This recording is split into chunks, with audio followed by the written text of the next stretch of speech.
आज हम बात करेंगे महिलाओं की एक प्रॉब्लम, साथ ही साथ हम ये जो प्रॉब्लम है एक मैरिड कपल्स के लिए भी एक बहुत ही बड़ी प्रॉब्लम होती है और इस प्रॉब्लम का नाम है हाइपोप्लास्टिक यूट्रस या यूट्राइन हाइपोप्लेसिया, या फिर महिलाओं में जो उनका यूट्रस होता है यानी जो बच्चेदानी होती है, जो कि महिलाओं के रिप्रोडक्टिव सिस्टम होता है उसका एक इंपॉर्टेंट पार्ट होता है, उसका जो डेवलपमेंट होता है जब वो प्रॉपर नहीं होता है, वो जब छोटी रह जाती है, उसी कंडीशन को बोलते हैं इन्फेंटाइल यूट्रस या यूट्राइन हाइपोप्लेसिया। और उस वजह से महिलाओं में, क्योंकि उनका जो यूट्रस होता है एक मुख्य पार्ट होता है उनके रिप्रोडक्टिव सिस्टम का, उनके शरीर का, इसलिए जब वो डेवलप नहीं होता है तो महिलाओं में उनको जो माहवारी होती है वो माहवारी नहीं आती है। और कई दफ़ा ऐसे पेशेंट भी हैं जो कि आके बताती हैं कि उनको पीरियड्स जो है वो कभी आए ही नहीं अभी तक। और उसके साथ साथ ही अगर उनकी शादी हो जाती है तो उस कंडीशन में उनको गर्भधारण में, उनको प्रेगनेंसी में उनको बहुत ज़्यादा प्रॉब्लम आती है, उनको प्रेगनेंसी नहीं हो पाती है और उसकी वजह से उनको इनफर्टिलिटी की जो शिकायत है वो भी देखने को मिलती है। इसी विषय के बारे में आज हम बात करेंगे कि आखिर यह जो कंडीशन डेवलप हो गई है उस कंडीशन में आपको ऐसे कौन से सिम्टम्स है जो कि देखने को मिलेंगे। उसके अलावा अगर आपको ऐसी जो कंडीशन डेवलप हो गई है तो उसके कौन से कारण हो सकते हैं, साथ साथ होम्योपैथी इसमें आपको कैसे मदद कर सकती है, कौन कौन सी ऐसी होम्योपैथी की मेडिसिन है जो कि लेने से इसमें काफ़ी अच्छे रिजल्ट्स है जो कि देखने को मिलते हैं। और इस तरह की जो कंडीशन होती है उसमें यूट्रस को डेवलप करने में भी होम्योपैथी काफ़ी हेल्प करती है, काफ़ी हेल्पफुल होती है, काफ़ी अच्छे रिजल्ट्स भी देखने को मिलते हैं।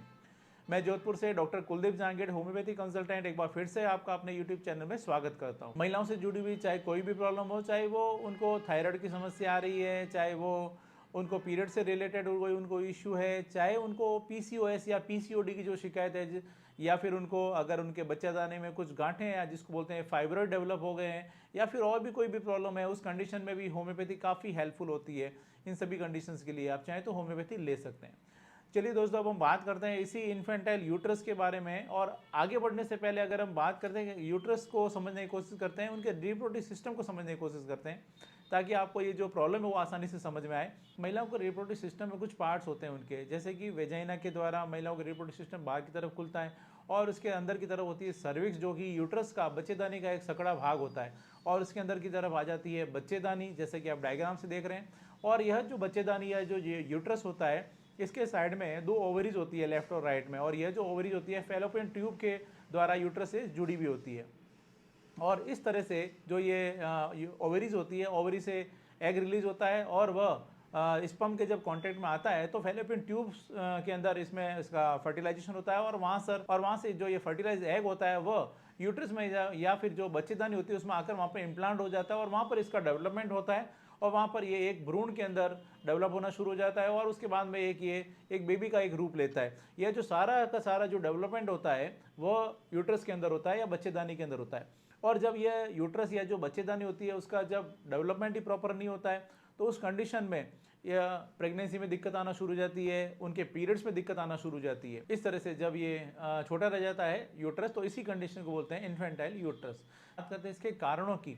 ऐसे कौन से कारण होते हैं जिसकी वजह से ऐसी कंडीशन डेवलप होती है। तो इसमें जो सबसे बड़ा कारण होता है वो होता है प्राइमरी ओवेरियन इनसफिशिएंसी, यानी कि ओवरी जो होती है, ओवरी का प्रॉपर काम नहीं करना, और उस वजह से वो जो ओवरी होती है, जो उसके जो हार्मोन्स होते हैं वो प्रॉपर हार्मोन नहीं बना पाती है, जो कि इसमें जो मुख्य हार्मोन होता है जो होता है एस्ट्रोजन, जब इसका प्रॉपर प्रोडक्शन नहीं हो पाता है तो उस वजह से शरीर में उनके जो बदलाव होते हैं वो बदलाव नहीं हो पाते हैं, और उनको इस तरह की जो समस्या होती है वो उससे वो ग्रसित हो जाती है। देखिए क्या होता है, 12-13 साल की जो आसपास की जो एज होती है उस एज के अंदर गर्ल्स के अंदर, लड़कियों के अंदर उनके हार्मोन्स में कुछ बदलाव आना शुरू हो जाते हैं, और उनमें हार्मोन का जो इस तरह का जो लेवल होता है वो बढ़ना शुरू होता है, और उसकी वजह से उनके अंदर शरीर में जो ये बदलाव आते हैं, और उसके साथ साथ ही उसमें भी एक रिस्पॉन्सिबल होता है उनके यूट्रस का डेवलपमेंट होना, उनके शरीर में और जो बदलाव होने चाहिए एज के साथ साथ वो आने शुरू होते हैं, उनके ब्रेस्ट का आकार जो होता है वो डेवलप होना शुरू होते हैं। इस तरह से उनके अंदर कुछ बदलाव आते हैं जिसकी वजह से वो एक एडल्ट फीमेल में उनका कन्वर्जन होता है, और जब ये हार्मोन प्रॉपरली नहीं बन पाता है उस वजह से उनको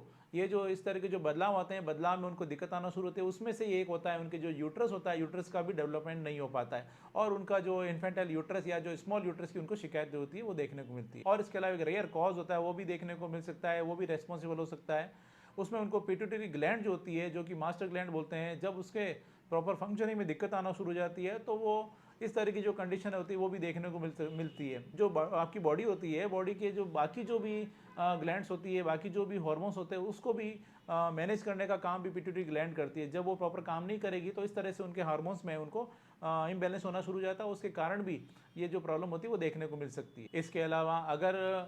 बच्चियां जब वो अपनी माँ के गर्भ में होती है, जब प्रेगनेंसी में होती है उनकी माँ, और उस कंडीशन में अगर उनका जो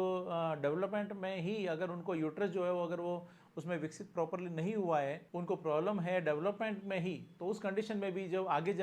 चलकर इन गर्ल्स के अंदर आगे इन्फेंटल यूट्रस की जो शिकायत है वो देखने को मिल सकती है। इसके साथ साथ ही अगर प्रेगनेंसी में महिलाएं अगर बहुत ज़्यादा अल्कोहल, बहुत ज़्यादा स्मोकिंग करती है, तो भी आगे जाकर उनकी जो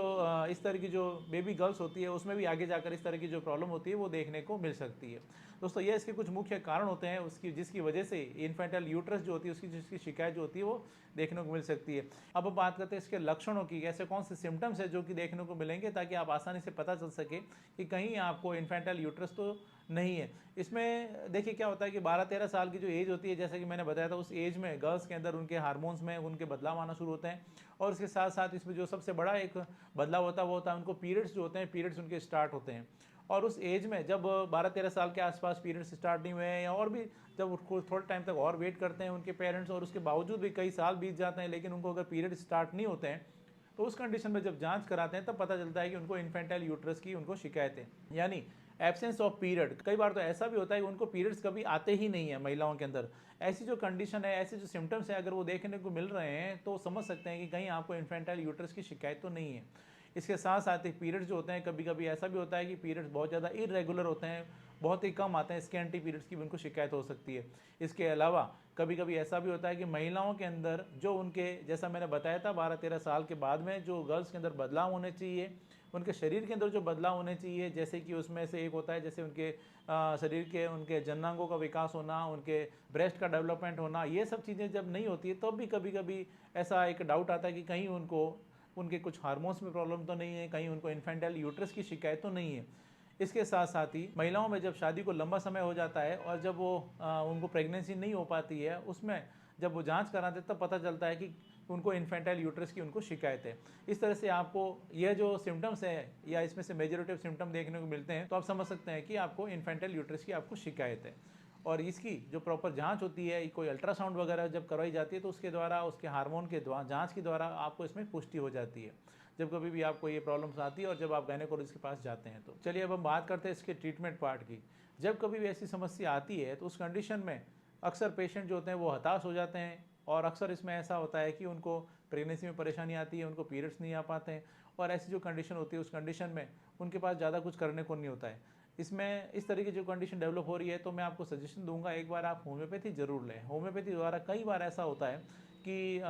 इस तरह के जो केसेस होते हैं उसमें काफ़ी अच्छे रिजल्ट्स देखने को मिलते हैं, उनको पीरियड्स आना शुरू हो जाते हैं, उनके यूट्रस का डेवलपमेंट होना शुरू हो जाता है। ऐसी जो कंडीशन है उसमें, इसलिए मैं आपको सजेशन दूंगा एक बार आप होम्योपैथी ज़रूर लें। होम्योपैथी में कई ऐसी मेडिसिन है जिसके कि काफ़ी अच्छे रिजल्ट्स हैं जो कि देखने को मिलते हैं। इसमें अगर मैं यहाँ पर कुछ खास दवाइयों की मैं बात करूँ, इसमें जो कि मैं ज़्यादातर काम में लेता हूँ, इसमें एक तो है प्लम्बम मैट 30। प्लम्बम मैट 30 के इसमें काफ़ी अच्छे रिजल्ट देखने को मिलते हैं, और इसके अलावा थायरोडिनम 30 भी इसके खास दवा, उसकी भी काफ़ी अच्छे रिजल्ट हैं इसमें देखने को मिलते हैं। इसके अलावा ऊफोरिनम, इसकी एक खास दवा, इसमें भी इसके इस तरह के जो केसेस होते हैं उसमें काफ़ी अच्छे रिजल्ट्स हैं जो कि देखने को मिलते हैं। इसके अलावा पेशेंट के सिम्टम्स के अकॉर्डिंग और भी कुछ मेडिसिन हैं, कुछ पेटेंटेड मेडिसिन है जो कि इसमें देने से काफ़ी अच्छे लाभ होते हैं जो कि देखने को मिलते हैं। इसलिए यदि आपके साथ में ऐसी समस्या आ रही है तो मैं आपको सजेशन दूंगा एक बार आप होम्योपैथी जरूर लें। प्रॉपर होम्योपैथी ट्रीटमेंट के लिए आप चाहें तो मुझसे कॉन्टैक्ट कर सकते हैं, मैंने आपका ना कॉन्टैक्ट डिटेल दे रखा है। मैं उम्मीद करता हूँ आज मैंने आपके साथ में जो भी जानकारी शेयर की है आपको ये पसंद आई और आपके लिए फ़ायदेमंद साबित होगी। इसी तरह मेरे साथ जुड़े रहें, इस चैनल को सब्सक्राइब करें, बेल आइकन जरूर दबाएं ताकि जैसे ही कोई नेक्स्ट वीडियो अपलोड करूँ आपके पास उसका नोटिफिकेशन आ सके। Thank you.